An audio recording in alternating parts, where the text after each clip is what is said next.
ਦੂਜੀ ਵਾਰ ਆਏ ਆ ਜੀ। ਅੱਛਾ ਹਾਂ, ਪਹਿਲੀ ਵਾਰ ਆਏ ਆ ਤੇ ਉਹ ਬਹੁਤ ਵਧੀਆ ਲੱਗਾ ਵਾ।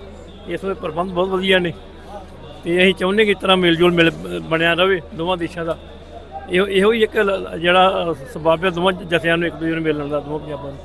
ਤਾਂ ਮੈਂ ਇੱਕ ਪੰਜਾਬੀ ਸੂਟ ਲੈ ਕੇ ਗਿਆ ਹਾਂ ਤੇ ਮੇਰੀ ਰੀਝ ਸੀ ਕਿ ਮੈਂ ਇੱਕ ਵਾਰ ਉਹ ਪਾ ਕੇ ਦੁਬਾਰਾ ਜਾਵਾਂ ਨਾਲ ਬਨੈਣ ਕਰੀ। ਉਹ ਬਨੈਣ ਤੋਂ ਮੈਂ ਸੂਟ ਪਾ ਕੇ ਆਇਆ ਹਾਂ ਜਿੱਦਣ 26 ਨੂੰ ਆਇਆ ਹਾਂ। ਬਹੁਤ ਵਧੀਆ, ਮਤਲਬ ਕਿ ਉਹਦੇ ਨਾਲ ਸਾਰਾ ਮਤਲਬ ਉਲਟ ਹੀ ਲੱਗਿਆ, ਡਿਫਰੈਂਸ ਹੀ ਲੱਗਿਆ ਸਾਰਾ, ਤੇ ਬਹੁਤ ਵਧੀਆ ਲੱਗਾ। ਅੱਛਾ ਬੜਾ ਫਰਕ ਪੈ ਗਿਆ। ਪਹਿਲੇ ਲੋਕਾਂ ਜ਼ਿਆਦਾ ਹੁੰਦਾ ਸੀਗਾ ਪਾਕਿਸਤਾਨ ਕੀ ਬਣਨਾ ਕੀ ਹੋ ਜਾਣਾ, ਪਰ ਹੁਣ ਲੋਕਾਂ ਨੂੰ ਮੇਲ ਜੋਲ ਰਹਿੰਦਾ ਨਾ ਇੱਕ ਦੂਜੇ ਨਾਲ। ਸਾਡੇ ਅਸੀਂ ਆਮ ਤੁਹਾਡੇ ਸੁਣਦੇ ਰਹਿੰਦੇ, ਤਕਰੀਬਨ ਸਾਰੇ ਚੈਨਲ ਉੱਥੇ ਚੱਲਦੇ ਨੇ ਤੇ ਤੁਹਾਡੇ ਇੱਕ ਮੁਲਾਜ਼ਮ ਜਿਹੜੇ ਉੱਥੋਂ ਬਹੁਤ ਵਧੀਆ ਨੇ, ਉਹ ਬੜੇ ਪਿਆਰ ਨਾਲ ਮਿਲਦੇ ਨੇ। ਇਹੋ ਹੀ ਆ ਕਿ ਆਪਾਂ ਮਿਲ ਜੁਲ ਕੇ ਰਹੀਏ। ਦੋਵੇਂ ਪੰਜਾਬੀ ਜਿਹੜੇ ਨੇ ਇਹ ਕੋਸ਼ਿਸ਼ ਕਰਨ ਆਪਾਂ ਇੱਕ ਦੂਜੇ ਨਾਲ ਮਿਲ ਜੁਲ ਵਧੀਆ ਆਪਣਾ ਦੋਵਾਂ ਪੰਜਾਬਾਂ ਦਾ। ਨਾਲ ਕੋਈ ਕਾਰਪੈਂਟਰ ਦਾ ਕੰਮ ਹੈ ਆਪਣਾ, ਅੱਛਾ ਉਹ ਕਰੀਦਾ ਹੈ। ਕੀ ਬਣਾਉਂਦੇ ਹੋ? ਇਹੋ ਕੋਈ ਅਲਮੀਰਾ ਲਾ ਲਓ, ਕੋਈ ਬੈੱਡ ਲਾ ਲਓ, ਅੱਛਾ ਇਹ ਸਾਰਾ ਕੰਮ ਇੰਟੀਰੀਅਰ ਵਰਕ ਕਰਦੇ ਆ। ਇੱਥੇ ਪਾਕਿਸਤਾਨ ਦੇ ਵਿੱਚ ਬਣਦਾ ਨਾ ਪਿਓਰ ਲੱਕੜ ਦਾ, ਟਾਲੀ ਵਗੈਰਾ ਦਾ, ਉਹ ਸਾਡੇ ਨਹੀਂ ਚੱਲਦਾ ਹੈਗਾ। ਸਾਡੇ ਉਹ ਸੋਫੇ ਚੱਲਦੇ ਆ, ਉਹ ਵੀ ਥੋੜਾ ਮਤਲਬ ਕਿ ਉਹ ਜਿੱਦਾਂ ਕਰਤਾਰਪੁਰੋਂ ਲੈਂਦੇ ਆ ਜਾਂ ਸਹਾਰਨਪੁਰ ਤੋਂ ਲੈਂਦੇ, ਉਹ ਆਉਂਦੇ ਆ ਸਾਡੇ। ਉਹ ਸੋਫਿਆਂ ਦੀ ਡਿਮਾਂਡ ਵੀ ਬਹੁਤ ਜ਼ਿਆਦਾ, 2.5 ਲੱਖ ਰੁਪਏ ਦੇ ਸੋਫੇ ਆ ਉਹ। ਤਾਂ ਪ੍ਰੋਨਚਾਰਕ ਮੀਆਂ ਆਸਫ ਅਲੀ ਤੇ ਚੜ੍ਹਦੇ ਪੰਜਾਬ ਤੋਂ ਆਈਆਂ ਹੋਈਆਂ ਸੰਗਤਾਂ ਦੇ ਨਾਲ ਇਸ ਟਾਈਮ ਮੈਂ ਮੌਜੂਦ ਹਾਂ। ਪੰਜਾ ਸਾਹਿਬ ਹਸਨ ਅਬਦਾਲ। ਕੀ ਨਾਂ ਜੀ ਤੁਹਾਡਾ? ਮੇਰਾ ਨਾਮ ਬਲਦੇਵ ਸਿੰਘ ਹੈ ਜੀ। ਕਿੱਥੋਂ ਆਏ ਹੋ? ਅਸੀਂ ਅੰਮ੍ਰਿਤਸਰ ਪੰਜਾਬ ਤੋਂ। ਅੰਮ੍ਰਿਤਸਰ ਤੋਂ। ਅੱਛਾ, ਤੁਹਾਡਾ ਕੀ ਨਾਂ ਜੀ? ਮੇਰਾ ਨਾਮ ਵੀ ਜੀ ਵਿਕਰਮਜੀਤ ਸਿੰਘ ਹੈ, ਮੈਂ ਵੀ ਅੰਮ੍ਰਿਤਸਰ ਤੋਂ ਆਇਆ ਹਾਂ। ਅੱਛਾ ਯਾਰ, ਅੰਮ੍ਰਿਤਸਰ ਤੋਂ ਤੇ ਬਹੁਤ ਲੋਕ ਆਏ, ਜਿਹਨੂੰ ਹਰ ਦੂਜਾ ਬੰਦਾ ਅੰਮ੍ਰਿਤਸਰ ਤੋਂ ਹੀ ਆਇਆ ਹੋਇਆ। ਅਸੀਂ ਦੂਜੀ ਵਾਰ ਆਏ ਆ ਜੀ। ਅੱਛਾ ਹਾਂ, ਪਹਿਲੀ ਵਾਰ ਆਏ ਆ ਤੇ ਉਹ ਬਹੁਤ ਵਧੀਆ ਲੱਗਾ ਵਾ। ਇਸ ਵੇਲੇ ਪ੍ਰਬੰਧ ਬਹੁਤ ਵਧੀਆ ਨੇ ਤੇ ਅਸੀਂ ਚਾਹੁੰਦੇ ਕਿ ਇਸ ਤਰ੍ਹਾਂ ਮੇਲ ਜੋਲ ਬਣਿਆ ਰਹੇ ਦੋਵਾਂ ਦੇਸ਼ਾਂ ਦਾ। ਇਹੋ ਹੀ ਇੱਕ ਜਿਹੜਾ ਸਬੱਬ ਹੈ ਦੋਵਾਂ ਜਥਿਆਂ ਨੂੰ ਇੱਕ ਦੂਜੇ ਨੂੰ ਮਿਲਣ ਦਾ, ਦੋਵਾਂ ਪੰਜਾਬਾਂ ਨੂੰ। ਅੱਛਾ, ਚੰਗੀ ਗੱਲ ਇੱਕ ਦੂਜੇ ਨੂੰ। ਪਹਿਲੀ ਵਾਰੀ ਕਦੋਂ ਆਏ ਸੀ? ਅਸੀਂ 23 ਵਿੱਚ ਆਏ ਜੀ। ਅੱਛਾ, 23 ਵਿੱਚ ਆਏ ਸੀ। ਹਾਂਜੀ, ਤੇ ਉਦੋਂ ਕਿਹਦਾ ਲੱਗਿਆ ਸੀ ਲੋਕ? ਉਦੋਂ ਵੀ ਬਹੁਤ ਵਧੀਆ ਲੱਗਾ ਸੀਗਾ। ਉਦੋਂ ਮੈਂ ਇੱਕ ਪੰਜਾਬੀ ਸੂਟ ਲੈ ਕੇ ਗਿਆ ਹਾਂ ਤੇ ਮੇਰੀ ਰੀਝ ਸੀ ਕਿ ਮੈਂ ਇੱਕ ਵਾਰ ਉਹ ਪਾ ਕੇ ਦੁਬਾਰਾ ਜਾਵਾਂ ਨਾਲ ਬਨੈਣ ਕਰੀ। ਉਹ ਬਨੈਣ ਤੋਂ ਮੈਂ ਸੂਟ ਪਾ ਕੇ ਆਇਆ ਹਾਂ ਜਿੱਦਣ 26 ਨੂੰ ਆਇਆ ਹਾਂ। ਵਾਹ, ਬੜੀ ਗੱਲ ਹੈ। ਤੇ ਤੁਸੀਂ ਦੱਸੋ ਜੀ, ਪਹਿਲੀ ਵਾਰੀ? ਹਾਂਜੀ ਵੀਰ ਜੀ, ਮੈਂ ਪਹਿਲੀ ਵਾਰੀ ਆਇਆ ਹਾਂ ਅੱਛਾ ਤੇ ਬੜਾ ਵਧੀਆ ਲੱਗ ਰਿਹਾ ਵਾ। ਇੱਥੋਂ ਦੀ ਇਮਾਮ ਬਹੁਤ ਵਧੀਆ ਵਾ ਤੇ ਤੁਹਾਡੀ ਸਿਕਿਉਰਿਟੀ ਵੀ ਬਹੁਤ ਵਧੀਆ ਵਾ, ਬੜੀ ਹਿਫਾਜ਼ਤ ਕਰਦੀ ਪਈ ਹੈ ਸਾਡੀ। ਬਹੁਤ ਵਧੀਆ ਫੀਲ ਹੁੰਦਾ ਪਿਆ। ਤੇ ਆਉਣ ਤੋਂ ਪਹਿਲੇ ਕੀ ਸੁਣਦੇ ਸੀ ਪਾਕਿਸਤਾਨ ਕੈਸਾ ਹੋਊਗਾ ਤੇ ਆ ਕੇ ਕੈਸਾ ਲੱਗਿਆ? ਬਹੁਤ ਵਧੀਆ, ਮਤਲਬ ਕਿ ਉਹਦੇ ਨਾਲ ਸਾਰਾ ਮਤਲਬ ਉਲਟ ਹੀ ਲੱਗਿਆ, ਡਿਫਰੈਂਸ ਹੀ ਲੱਗਿਆ ਸਾਰਾ, ਤੇ ਬਹੁਤ ਵਧੀਆ ਲੱਗਾ। ਅੱਛਾ, ਹਾਂਜੀ। ਨਹੀਂ ਆਮ ਤੌਰ ਤੇ ਉੱਥੇ ਕੀ ਲੋਕਾਂ ਦੇ ਮਨ 'ਚ ਹੁੰਦਾ ਕਿ ਪਾਕਿਸਤਾਨ ਪਤਾ ਨਹੀਂ ਕਿੱਦਾਂ ਦਾ ਹੋਣਾ, ਹਾਂਜੀ, ਲੜਾਈਆਂ ਹੋ ਰਹੀਆਂ ਹੋਣੀਆਂ? ਉਹ ਤੇ ਹੈ ਹੀ ਆ, ਤੁਹਾਨੂੰ ਪਤਾ ਹੀ ਆ। ਫਿਰ ਉਹ ਤੇ ਚਲੋ ਹੁੰਦਾ ਹੀ ਆ, ਸਾਰਿਆਂ ਦੇ ਮਨ 'ਚ ਹੀ ਹੁੰਦਾ ਵਾ। ਜਿਹੜੇ ਅੱਛਾ ਜਿਹੜੇ ਚੈਨਲ ਜਿਹੜੇ ਚੱਲਦੇ ਆ ਨਾ, ਇਹਨਾਂ ਨਾਲ ਬੜਾ ਫਰਕ ਪੈ ਗਿਆ। ਪਹਿਲੇ ਲੋਕਾਂ ਜ਼ਿਆਦਾ ਹੁੰਦਾ ਸੀਗਾ ਪਾਕਿਸਤਾਨ ਕੀ ਬਣਨਾ ਕੀ ਹੋ ਜਾਣਾ, ਪਰ ਹੁਣ ਲੋਕਾਂ ਨੂੰ ਮੇਲ ਜੋਲ ਰਹਿੰਦਾ ਨਾ ਇੱਕ ਦੂਜੇ ਨਾਲ। ਸਾਡੇ ਅਸੀਂ ਆਮ ਤੁਹਾਡੇ ਸੁਣਦੇ ਰਹਿੰਦੇ, ਤਕਰੀਬਨ ਸਾਰੇ ਚੈਨਲ ਉੱਥੇ ਚੱਲਦੇ ਨੇ, ਤਕਰੀਬਨ ਸਾਰਾ ਪਤਾ ਲੱਗਦਾ ਰਹਿੰਦਾ ਬਾਈ ਇਥੋਂ ਦਾ ਕੀ ਮਾਹੌਲ ਆ। ਅੱਛਾ, ਤੁਸੀਂ ਜਦੋਂ ਪਿਛਲੀ ਵਾਰੀ ਆਏ, ਕੋਈ ਚੇਤਾ ਹੋਵੇ ਕੋਈ ਵਾਕਿਆ ਕਿਸੇ ਬੰਦੇ ਦਾ ਤੁਹਾਨੂੰ ਜਿਹੜਾ ਚੇਤਾ ਰਹਿ ਜਾਂਦਾ, ਕਈ ਵਾਰੀ ਯਾਦਗਾਰ ਬਣ ਜਾਂਦਾ ਦੀ ਗੱਲ? ਨਹੀਂ, ਇੱਕਦਮ ਤਾਂ ਚੇਤਾ ਨਹੀਂ ਹੈਗਾ, ਪਰ ਜੋ ਵੀ ਮਿਲੇ ਸੀ ਚੰਗੇ ਮਿਲੇ ਸੀਗੇ। ਤੁਹਾਡੇ ਪ੍ਰਬੰਧ ਵਧੀਆ ਸੀਗੇ। ਤੁਹਾਡੇ ਇੱਕ ਮੁਲਾਜ਼ਮ ਜਿਹੜੇ ਉੱਥੋਂ ਬਹੁਤ ਵਧੀਆ ਨੇ, ਉਹ ਬੜੇ ਪਿਆਰ ਨਾਲ ਮਿਲਦੇ ਨੇ। ਅੱਛਾ ਹਾਂਜੀ, ਇਹ ਪੁਲਿਸ ਮੁਲਾਜ਼ਮ ਜਿਹੜੇ ਇਹ ਬਹੁਤ ਚੰਗਾ ਵਿਹਾਰ ਕਰਦੇ ਆ। ਅੱਛਾ, ਤੇ ਕੋਈ ਸੁਨੇਹਾ ਪਾਕਿਸਤਾਨੀਆਂ ਲਈ? ਇਹੋ ਹੀ ਆ ਕਿ ਆਪਾਂ ਮਿਲ ਜੁਲ ਕੇ ਰਹੀਏ। ਦੋਵੇਂ ਪੰਜਾਬੀ ਜਿਹੜੇ ਨੇ ਇਹ ਕੋਸ਼ਿਸ਼ ਕਰਨ ਆਪਾਂ ਇੱਕ ਦੂਜੇ ਨਾਲ ਮਿਲ ਜੁਲ ਵਧੀਆ ਆਪਣਾ ਦੋਵਾਂ ਪੰਜਾਬਾਂ ਦਾ। ਅੱਛਾ, ਤੇ ਕਰਦੇ ਕੀ ਹੋ ਤੁਸੀਂ? ਮੈਂ ਭਾਜੀ ਫ੍ਰੀ ਖੇਤੀਬਾੜੀ ਲਾ ਲਓ ਤੁਸੀਂ। ਅੱਛਾ, ਹਾਂਜੀ, ਕੀ ਬੀਜਿਆ ਇਸ ਵਾਰੀ?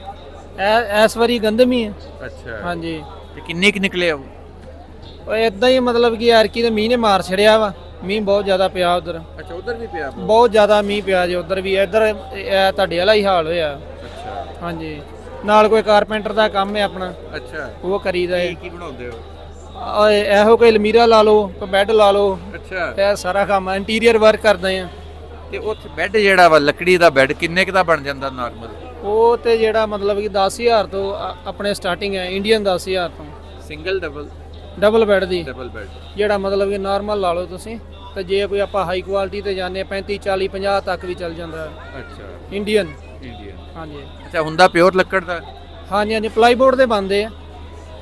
ਨਹੀਂ, ਲੱਕੜ ਦੇ ਨਹੀਂ ਬਣਦੇ? ਹਾਂਜੀ ਹਾਂਜੀ, ਉਹ ਇਹ ਲੱਕੜੀ ਹੁੰਦੀ ਆ, ਪਲਾਈ ਜਿਹਨੂੰ ਕਹਿੰਦੇ ਆ। ਨਹੀਂ ਨਹੀਂ, ਪਲਾਈ ਬੋਰਡ ਤੇ ਉਹ ਵਿਨੀਅਰ ਜੀ ਹੋਰ ਸ਼ੈ ਆ ਨਾ।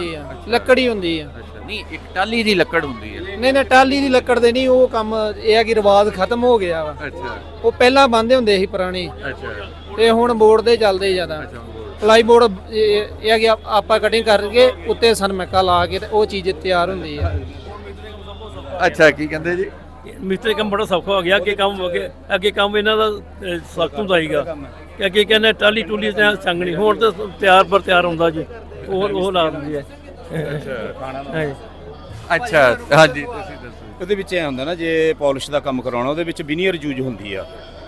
ਮਤਲਬ ਕਿ ਸਾਗਮਾਨ ਦੀ ਤੁਸੀਂ ਲਾ ਲਓ, ਉਹਦੀ ਉਹ ਪੱਤਰਾ ਉਤਾਰਿਆ ਹੁੰਦਾ ਨਾ, ਉਹਦੇ ਪਲਾਈ ਤੇ ਲਾਇਆ ਹੁੰਦਾ, ਉਹ ਹੁੰਦਾ ਯੂਜ਼। ਲੇਕਿਨ ਜਿਹੜਾ ਇੱਥੇ ਪਾਕਿਸਤਾਨ ਦੇ ਵਿੱਚ ਬਣਦਾ ਨਾ ਪਿਓਰ ਲੱਕੜ ਦਾ, ਟਾਲੀ ਵਗੈਰਾ ਦਾ, ਉਹ ਸਾਡੇ ਨਹੀਂ ਚੱਲਦਾ ਹੈਗਾ। ਸਾਡੇ ਉਹ ਸੋਫੇ ਚੱਲਦੇ ਆ, ਉਹ ਵੀ ਥੋੜਾ ਮਤਲਬ ਕਿ ਉਹ ਜਿੱਦਾਂ ਕਰਤਾਰਪੁਰੋਂ ਲੈਂਦੇ ਆ ਜਾਂ ਸਹਾਰਨਪੁਰ ਤੋਂ ਲੈਂਦੇ, ਉਹ ਆਉਂਦੇ ਆ ਸਾਡੇ।